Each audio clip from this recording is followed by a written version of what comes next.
조 바이든 미국 대통령이 국무부를 직접 찾아 바이든 행정부의 대외 정책을 다시 밝혔습니다.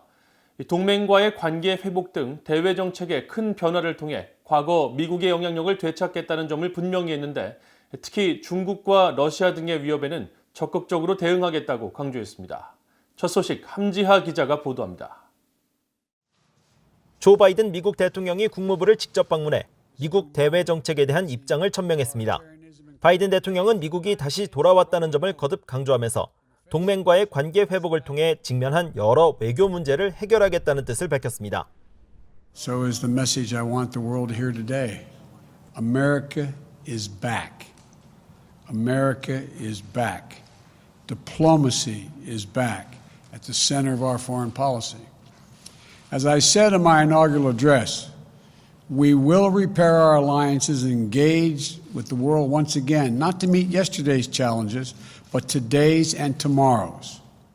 바이든 대통령은 그러면서 민주주의를 훼손하려는 중국과 러시아는 물론 신종 코로나 바이러스와 핵 확산 등 미국이 새로운 상황을 맞이했다면서 이 역시도 동맹과 함께 극복하겠다고 말했습니다. American leadership must meet this new moment of advancing authoritarianism, including the growing ambitions of China to rival the United States and the determination of Russia to damage and disrupt our democracy.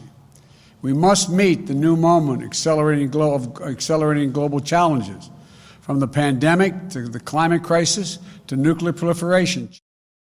바이든 대통령은 이 같은 도전들은 국가들이 함께 그리고 공동으로 협력할 때만 해결될 수 있다면서 이는 미국이 홀로 할 수 없고 외교에서부터 시작해야 한다고 말했습니다. 그러면서 미국의 외교는 가장 소중히 여기는 민주적 가치, 즉 자유수호와 기회 옹호, 보편적 권리 보호, 법치주의 존중, 모든 인간을 존엄하게 대하는 것 등에 기반을 두고 있다고 설명했습니다. 바이든 대통령은 지난 몇 주 동안 미국과 가까운 나라 지도자들과 직접 통화한 사실을 언급하면서 이는 협력의 방식을 다시 고치고 민주동맹의 근육을 재건하기 위해서라고 밝혔습니다. Over the past 2 weeks, I've spoken with the leaders of many of our closest friends: Canada, Mexico, the UK, Germany, France, NATO, Japan, South Korea, Australia, to being reforming the habits of cooperation. 바이든 대통령은 또 동맹 관계가 지난 몇 년간 위축되고 방치된 것은 물론 모욕을 당했다면서 미국과 동맹은 우리의 큰 자산이라고 강조했습니다. 반면 바이든 대통령은 중국과 러시아 등 적국에 대해선 강경한 자세를 취할 것이라는 점을 명확히 했습니다. 바이든 대통령은 그러나 미국의 적들과 상대할 때도 외교라는 방식을 동원할 것이라는 점을 명확히 하면서 미국의 이익에 부합할 때 중국과 협력할 준비가 돼 있을 것이고 미국은 유리한 위치에서 경쟁할 것이라고 말했습니다. BOE 뉴스 함지하입니다.